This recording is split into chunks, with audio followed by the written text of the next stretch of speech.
ಎಲ್ರಿಗೂ ನಮಸ್ಕಾರ. Welcome back to my channel. ನಾನಿವತ್ತು ವರಮಹಾಲಕ್ಷ್ಮಿ ವ್ರತದ ಬಗ್ಗೆ ತಿಳಿಸ್ತಾ ಇದ್ದೀನಿ. ಯಾವ ರೀತಿ ಸಿದ್ಧತೆನ ಮಾಡ್ಕೋಬೇಕು ಮತ್ತು ಯಾವ ರೀತಿ ಆಚರಣೆ ಮಾಡಬೇಕು ಮತ್ತು ಅದು ಯಾವ ರೀತಿ ವಿಸರ್ಜನೆ ಮಾಡಬೇಕು ಅಂತ ಇವತ್ತು ಮಾಹಿತಿನ ನೀಡ್ತಾ ಇದ್ದೀನಿ. ಮಹಾಲಕ್ಷ್ಮಿಯನ್ನು ಪೂಜಿಸಿದರೆ ಸಂಪತ್ತು ಸಮೃದ್ಧಿ ದೊರಕುತ್ತದೆ, ಕುಟುಂಬದ ಎಲ್ಲರ ಆರೋಗ್ಯ ಉತ್ತಮವಾಗಿರುತ್ತದೆ ಎನ್ನುವುದು ನಂಬಿಕೆ. ಹಬ್ಬದ ಹಿಂದಿನ ದಿನವೇ ಪೂಜಾ ಸಾಮಗ್ರಿಗಳನ್ನು ಸಿದ್ಧವಾಗಿಟ್ಟುಕೊಳ್ಳಬೇಕು.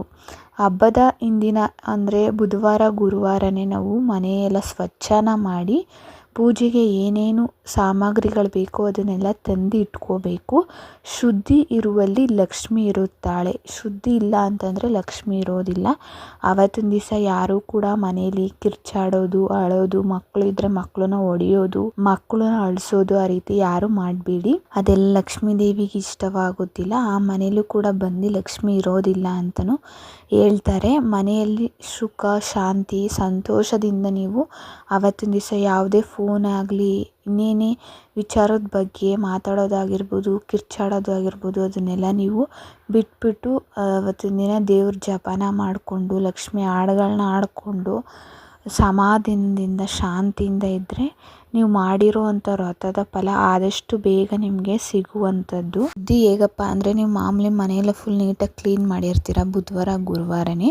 ಶುಕ್ರವಾರ ಬೆಳಗ್ಗೆ ಎದ್ದು ನೀವು ಒಂದು ಬಟ್ಲಿಗೆ ಗಂಜುಳ, ಅರಿಶಿಣ ಮತ್ತು ತುಳಸಿ ಎಲೆಗಳನ್ನ ಹಾಕ್ಬಿಟ್ಟು ಮನೆಗೆಲ್ಲ ಸಿಂಪಡಿಸಿದ್ರೆ ಮನೆ ಶುದ್ಧಿ ಆಗುತ್ತೆ. ಮತ್ತು ಮನೆಯನ್ನೆಲ್ಲ ಗೂಡಿಸಿ ಒರೆಸಿ ರೆಡಿ ಮಾಡಿಬಿಡಿ.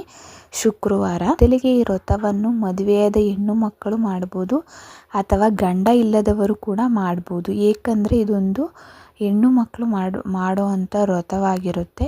ಈಗ ಗಂಡಂದಿರು ಪಕ್ಕದಲ್ಲೇ ಕುತ್ಕೊಂಡು ಮಾಡಬೇಕು ಅನ್ನೋದು ಏನು ರೂಲ್ಸ್ ಇಲ್ಲ. ಹೆಣ್ಮಕ್ಳು ಒಬ್ಬರಿದ್ರೂ ಕೂಡ ನಾವು ಮಾಡಿ ಮುಗಿಸ್ಬೋದು. ಈಗ ನಾವು ಹಿಂದಿನ ದಿನ ಏನೇನು ರೆಡಿ ಮಾಡ್ಕೋಬೇಕಂದ್ರೆ ಕಲಶ ಸ್ಥಾಪನೆ ಮಾಡಬೇಕಲ್ವ.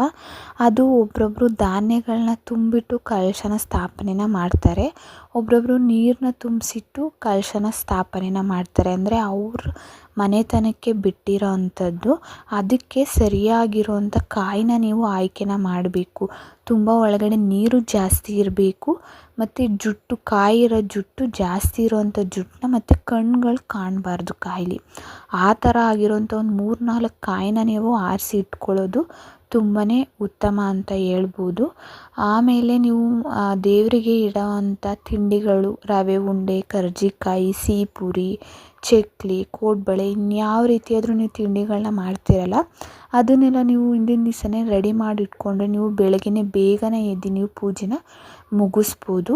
ಅಂದರೆ ಈ ತಿಂಡಿ ಇಡುವಾಗ ಹಣ್ಣುಗಳನ್ನೆಲ್ಲ ಇಡ್ತೀವಲ್ವ ಆ ತಟ್ಟೆಗಳನ್ನೆಲ್ಲ ನಾವು 3 ತಟ್ಟೆ 5 ತಟ್ಟೆ 7 ತಟ್ಟೆ ಆ ರೀತಿ ನಾವು ತುಂಬಿಡಬೇಕು. ನೀವು ಯಾವಾಗ ತಿಂಡಿ ಮಾಡಿರ್ತಾ ಇದ್ದೀರ ಅಂದರೆ 3 ಥರದ ತಿಂಡಿ ಮಾಡ್ಬೋದು, ಇಲ್ಲ 5 ಥರದ ತಿಂಡಿ ಮಾಡ್ಬೋದು, ಇಲ್ಲಾಂದರೆ 7 ಥರದ ತಿಂಡಿನ ಮಾಡ್ಬೋದು.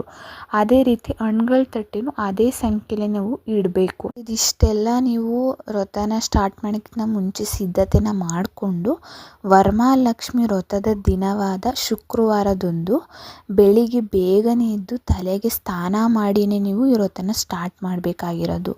ಪೂಜೆಗೆ ಬೆಳಿಗ್ಗೆ ಎದ್ದೇಳಲು ಅನುಕೂಲಕರವಾದ ಸಮಯವೆಂದರೆ ಬ್ರಹ್ಮ ಮುಹೂರ್ತ. ಸೂರ್ಯೋದಯಕ್ಕೆ ಸ್ವಲ್ಪ ಮೊದಲು ನೀವು ಎದ್ದು ಬ್ರಾಹ್ಮಿ ಮುಹೂರ್ತದಲ್ಲಿ ಪೂಜೆನ ಮಾಡೋದ್ರಿಂದ ತುಂಬಾ ಒಳ್ಳೆಯದಾಗುತ್ತೆ. ಮತ್ತು ಮೊದಲಿಗೆ ಪೂಜಾ ಸ್ಥಳವನ್ನು ಸ್ವಚ್ಛನ ಮಾಡಿಕೊಂಡು ನೀವು ಅಲ್ಲಿಗೆ ರಂಗೋಲಿನ ಇಟ್ಟು ನೀವು ರೆಡಿನ ಮಾಡ್ಕೋಬೇಕು. ಟೇಬಲ್ ಇಟ್ಕೊಂಡು ಅದ್ರ ಮೇಲೆ ಒಂದು ಪೀಠನ ರೆಡಿ ಮಾಡಿ. ಮುಂದಿನ ಹಂತವೆಂದರೆ ಕಳಶ ತಯಾರಿಕೆ. ನೀವು ಬೆಳ್ಳಿ ಅಥವಾ ಕಂಚಿನ ಪಾತ್ರೆಯನ್ನು ಕೂಡ ನೀವು ಆಯ್ಕೆನ ಮಾಡ್ಬೋದು. ಅದನ್ನು ಸ್ವಚ್ಛ ಮಾಡಿ ಮೊದಲೇ ನೀವು ಇಟ್ಕೊಂಡಿರಬೇಕು. ಕಳಸದ ಚೆಂಬುನ ಬಾಳೆ ಎಲೆ ಮೇಲೂ ಅಕ್ಕಿನ ಹಾಕಿ ಮೊದಲಿಗೆ ಅದ್ರ ಮೇಲೆ ಕಲಶನ ಇಟ್ಟು ಫುಲ್ ಕತ್ತುನವರೆಗೂ ನೀರನ್ನ ತುಂಬಿಸಿ ಅದಕ್ಕೆ ಅದ್ರ ಮೂಲಕನೂ ನೀವು ಕಲಶನ ಸ್ಥಾಪನೆನ ಮಾಡ್ಕೋಬೋದು. ನಂತರ ಕಲಶದ ಮೇಲೆ ಸ್ವಸ್ತಿಕ್ ಚಿಹ್ನೆಯನ್ನು ಬರೆಯಿರಿ. ನೀರಿಗೆ ಅರಿಶಿಣ, ಕುಂಕುಮ, ಗಂಧ, ಅಕ್ಷತೆ, ಉತ್ತತ್ತಿ 1, 6 ಬಟ್ಲಡಿಕೆ, 6 ಏಲಕ್ಕಿ, 6 ಗೋಡಂಬಿ, 6 ಬಾದಾಮಿ, 6 ಗೋಮತಿ ಚಕ್ರ, 3 ಸಾರಿ ಜೇನುತುಪ್ಪ, 3 ಸಾರಿ ಮೊಸರು, 3 ಸಾರಿ ಹಾಲು, 1 ಅರಿಶಿಣದ ಕೊಂಬು, ಬೆಳ್ಳಿ ಅಥವಾ ಚಿನ್ನದ ನಾಣ್ಯ ಇದ್ರೆ ನೀವು ಕಲಶದೊಳಗಡೆ ಹಾಕೋಬೋದು. ಇಲ್ಲ ಅಂದರೆ 5 ರೂಪಾಯಿ ಕಾಯಿನ್ ಹಾಕ್ಕೊಂಡು ನೀವು ಕಲಶನ ಸ್ಥಾಪನೆನ ಮಾಡ್ಕೋಬೋದು. ಕಲಶವನ್ನು ಸ್ಪರ್ಶ ಮಾಡಿ ಸಂಕಲ್ಪ ಮಾಡಿ 5 ಮಾವಿನ ಎಲೆಗಳನ್ನು ಹಾಕಿ, ಮಾವಿನ ಎಲೆ ಹಾಕಿದ್ರೆ ತುಂಬಾ ಒಳ್ಳೆಯದು. ಇಲ್ಲ ಅಂದರೆ ವೀಳ್ಯದೆಲೆನ 5 ವೀಳ್ಯದೆಲೆನ ಇಟ್ಬಿಟ್ಟು ನೀವು ಅರಿಶಿಣದಿಂದ ಸವರಿದ ತೆಂಗಿನಕಾಯಿಯನ್ನು ಕಲಶದ ಮೇಲೆ ಇಟ್ಟು ತೆಂಗಿನಕಾಯಿ ಮೇಲೆ ಲಕ್ಷ್ಮೀ ಮುಖವಾಡ ಇರಿಸಿ ಲಕ್ಷ್ಮೀ ಆಹ್ವಾನ ಮಾಡಿ. ಈಗ ಕಲಶವು ವರಲಕ್ಷ್ಮೀ ದೇವಿಯ ಸಂಕೇತವಾಗಿದೆ ಮತ್ತು ಪೂರ್ಣ ಭಕ್ತಿಯಿಂದ ಪೂಜಿಸಲಾಗುತ್ತದೆ. ಕಳಶ ಸ್ಥಾಪನೆ ಎಲ್ಲ ಆಯಿತು. ನೀವು ದೇವ್ರಿಗೆ ಯಾವ್ಯಾವ ರೀತಿ ಬೇಕೋ ಆ ಥರ ನೀವು ಅಲಂಕಾರನ ಮಾಡಿಕೊಡಿ. ಸೀರೆನ ಉಡಿಸಿ ನಿಮ್ಗೆ ಯಾವ ರೀತಿ ಒಡವೆಗಳಿಂದ ಅಲಂಕಾರ ಮಾಡ್ತೀರಾ, ಹೂವಿಂದ ಅಲಂಕಾರ ಮಾಡ್ತೀರಾ ನೀವು ಮಾಡಿಕೊಂಡು ಮೊದಲಿಗೆ ನೀವು ಗಂಡನ ಕೈಯಿಂದ ಕಂಕಣವನ್ನು ಕೈಗೆ ಕಟ್ಟಿಸಿಕೊಂಡು ನಂತರ ಈ ವ್ರತವನ್ನು ಶುರು ಮಾಡಿ.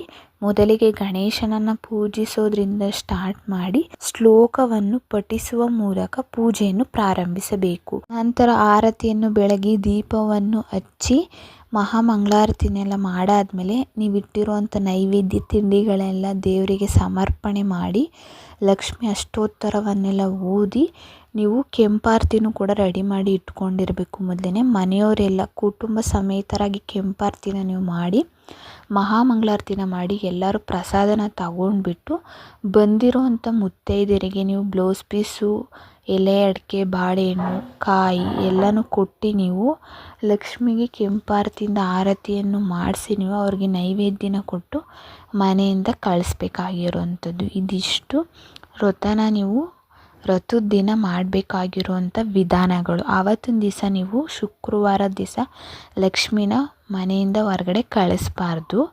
ಆವತ್ತಿನ ದಿನ ವಿಸರ್ಜನೆನ ಮಾಡಬಾರ್ದು. ನೆಕ್ಸ್ಟ್ ಮಾರನೇ ದಿವಸ ಅಂದರೆ ಶನಿವಾರದೊತ್ತು ಎದ್ದು ತಲೆಗೆ ಸ್ನಾನ ಮಾಡಿ ರಾಹು ಕಾಲನ ನೋಡಿಕೊಂಡು ನೀವು ಕಳಶನ ವಿಸರ್ಜನೆ ಮಾಡಬೇಕು. ಕಳಶಕ್ಕೆ ಒಳಗಡೆ ಹಾಕಿರ್ತೀರಲ್ಲ ನೀರು, ಅದನ್ನು ತುಳಸಿ ಗಿಡಕ್ಕೆ ಹಾಕ್ಬಿಟ್ಟು ಅಕ್ಕಿ ಇಟ್ಟಿರ್ತೀರಲ್ಲ ಆ ಅಕ್ಕಿನ ನೀವು ಮನೇಲಿ ಡೈಲಿ ಯೂಸ್ ಮಾಡ್ತಿರಲ್ಲ ಅಕ್ಕಿ ಅದ್ರ ಒಳಗಡೆ ಮಿಕ್ಸ್ ಮಾಡಿಕೊಂಡು ನೀವು ಇನ್ನು ಮಿಕ್ಕಿರೋ ಎಲ್ಲ ತಿಂಡಿಗಳಾಗಿರ್ಬೋದು, ಹಣ್ಗಳಾಗಿರ್ಬೋದು ಎಲ್ಲ ಕುಟುಂಬದವರೆಲ್ಲ ಸೇರಿ ಅದನ್ನು ಪ್ರಸಾದನ ಸ್ವೀಕರಿಸಿ ಕಳಿಸಿ ಕೊಡ್ಬೋದು. ಇದಿಷ್ಟು ಸಿಂಪಲಾಗಿ ಯಾವ ರೀತಿ ಮಾಡ್ಕೋಬೋದು ಅನ್ನೋದ್ರ ಬಗ್ಗೆ ನಾನು ಮಾಹಿತಿನ ನೀಡಿದ್ದೀನಿ. ಒಬ್ರೊಬ್ರು ಒಂದೊಂದು ಥರ ಮಾಡ್ತಾರೆ, ಅಂದರೆ ಅವ್ರ ಮನೆಗಳಿಗೆ ಬಿಟ್ಟಿರೋ ಅಂಥದ್ದು. ಮತ್ತು ಯಾವತ್ತಿನ ದಿವಸ ಈರುಳ್ಳಿ ಬೆಳ್ಳುಳ್ಳಿ ಹಾಕ್ತಿರೋಂಥ ಪದಾರ್ಥನೆಲ್ಲ ಏನು ತಿನ್ನೋಕೆ ಹೋಗ್ಬಿಡಿ. ಹಾಲು ಹಣ್ಣಲ್ಲೇ ಇರಿ. ಆದಷ್ಟು ಊಟನೆಲ್ಲ ಮಾಡೋಕ್ಕೆ ಹೋಗ್ಬಾರ್ದು ವ್ರತ ಮಾಡೋ ಅಂಥವ್ರು. ಸಂಜೆ ನೀವು ದೇವಿಗೆ ನೈವೇದ್ಯ ಮಾಡಿರ್ತೀರಲ್ಲ ಅದರಲ್ಲೇ ನೀವು ಉಪವಾಸನ ಮುರಿಬೋದು. ಪ್ಲೀಸ್ ನನ್ನ ಚಾನಲ್ನ ಸಬ್ಸ್ಕ್ರೈಬ್ ಮಾಡಿ, ಶೇರ್ ಮಾಡಿ, ಕಮೆಂಟ್ ಮಾಡಿ. Thank you for watching.